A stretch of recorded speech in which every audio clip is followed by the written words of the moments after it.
All right, now the kids waiting. Let's eat. We got all of our ingredients lined up here. That's all. I'm just showing you all what all you're going to need. Rosemary, fresh rosemary is like what I like to use. I like to use this because it makes the food taste more pungent, more fresh, more herbaceous. This right here is your jumbo shrimp, or aka your 16 by 20 count shrimp. The bigger the better. That's what she said. Your Worcestershire sauce, or Lee and Perry, your Modelo beer, or a Pilsner beer. Creole seasoning. That's a must right there. Okay, people. All right. If you don't have it, go to your nearest grocery store and get some lawry seasoning. Now, this right here is just me showing my culinary skills.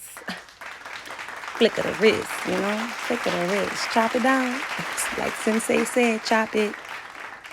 All right here is just me showing the fresh herbs that I'm using.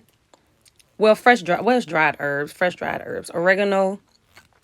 And then this is your chili flakes. Use as much or as little as you like. And then I'm just simmering that in the Worcestershire sauce.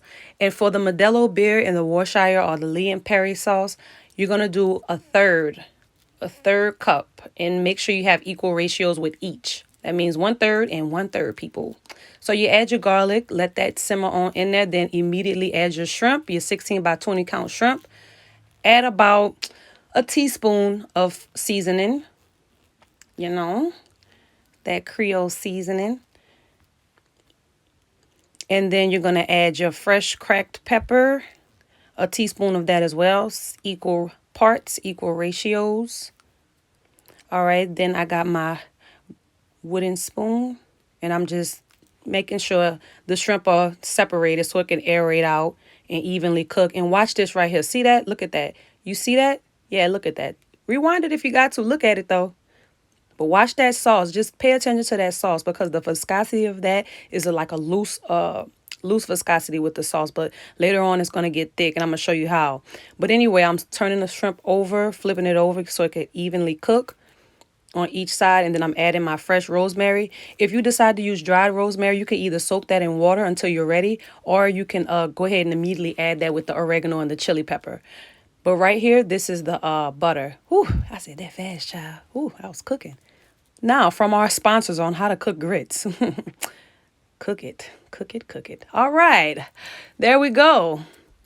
Cooking grits. We're not really talking about that. You can YouTube somebody else for that. We're here for the good part. All you do is just add it in there.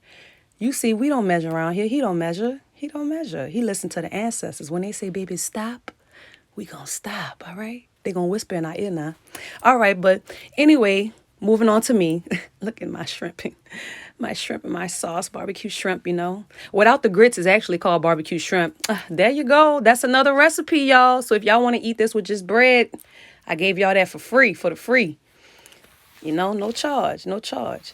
All right, so this is when you don't have a whisk. I don't have my whisk, so I'm just going to use a spoon. After that butter, after we mounted the sauce, that's called mounting, okay? We're going to give y'all some culinary terms to use to impress your friends. All right? So I gave y'all that for free, too. That's two for two right now. All right. So drop a like and a comment since I gave y'all a 2 for 2. Okay.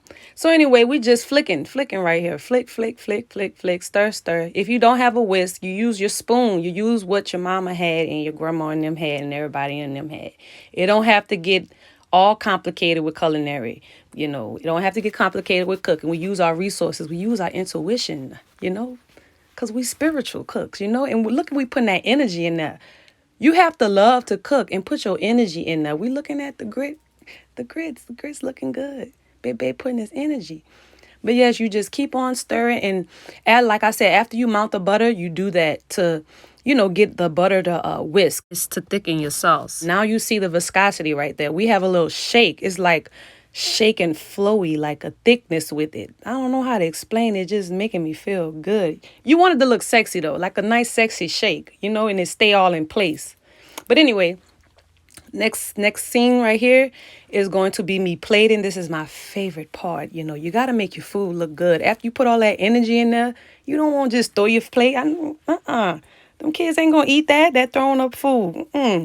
So look, we gonna go ahead and put the sauce on there. Don't be stingy with the sauce now. Put it on there. Put it on there. Don't be stingy. Don't give me a little bit. Give me a lot of bit. Give people enough. I like a lot of sauce. You know, like they say here, give me buku sauce, please.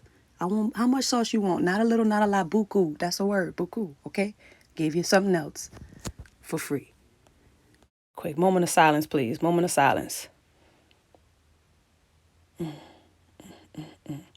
Fresh green onions for the garnish. This is why it's important to me to have fresh rosemary, because I like to top it off with the fresh rosemary. And look at that. Oh, yes. Kids gonna love you. Mommy, you're gonna get a good Mother's Day gift. Fathers, you're gonna get a good Father's Day gift. And I'm out, y'all. Hope y'all enjoyed. Again, like, share, subscribe, comment. Thank you so much, cousins. Thank you so much, culture. Peace. Yes, I know. Thank you. Just, I got to go. Just subscribe. Just, thank you.